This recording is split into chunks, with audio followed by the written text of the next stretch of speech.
Hi everyone, my name is Samantha and welcome to Sam Shop. Today we will be talking about The Last of Us Part 1, but we're not talking about the main story or any of the established characters. Today we're going to be talking about Ish. Now, just a little bit of backstory. Ish is not a character that you can see at all during the game.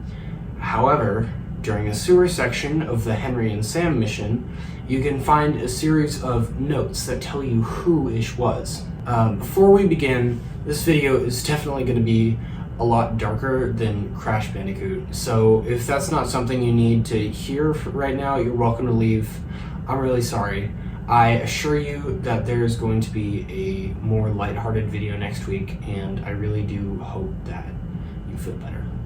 Now that that's out of the way, let me tell you about the story of Ish. It all starts on September 26th, 2003.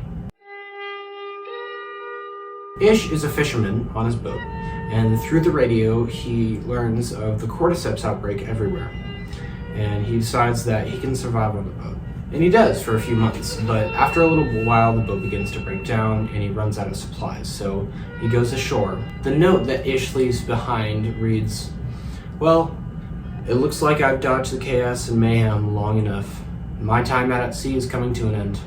I'm short on supplies and this boat has seen better days. And as you know what? It's bound to happen sooner or later. I guess it's time to go on and see what's left of mankind. What could possibly go wrong, right? If you happen to find my skeleton, please don't stop on my skull. Thanks, Ish." So, Ish washes ashore near a sewer entrance and makes his way inside. For a little while, he lives in a small room with a metal door. Inside, he collects newspapers and puts them on a posted board near the entrance. His already low food supply dwindles, and he finds himself looking for food in the nearby suburbs, where he meets a family of Susan, Kyle, and their children. They trade supplies until Ish decides to go back to his bunker in the sewer.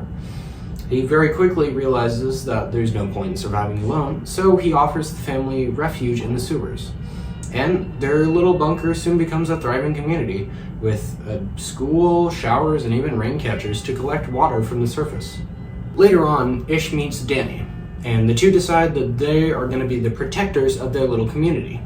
So they salvage armor and weapons from the dead soldiers around their camp, and then, one day, one of the group left the door open by accident, letting a horde of infected in. Susan and Ish and Danny and some of the kids are able to escape. Unfortunately, 3 of the children and Kyle were pinned down by infected, and Kyle has to turn to the worst and kill all 3 of the kids, and eventually he died himself. Kyle's note, labeled "cornered," reads, "We're trapped. I think everyone else is dead. Some of the little ones are with me. I got infected pounding on the door. I don't know how long I'll hold out. If Ish and the others are alive, maybe they can reach us. They have to reach us. If it comes down to it, I'll make it quick." You can see Kyle's decaying body in the corner, along with 3 smaller ones covered by a tarp next to him.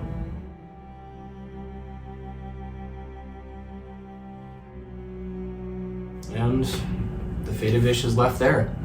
It's presumed that he escaped and is now surviving with Susan and the other children. The only other thing that remains of Ish is a little Easter egg, a note on the wall of the multiplayer map beach. At the edge of the cliff near the riverbank, it reads, "Ish was here. Wish someone else was too." So, maybe Susan died. We don't know, and I don't expect we ever will.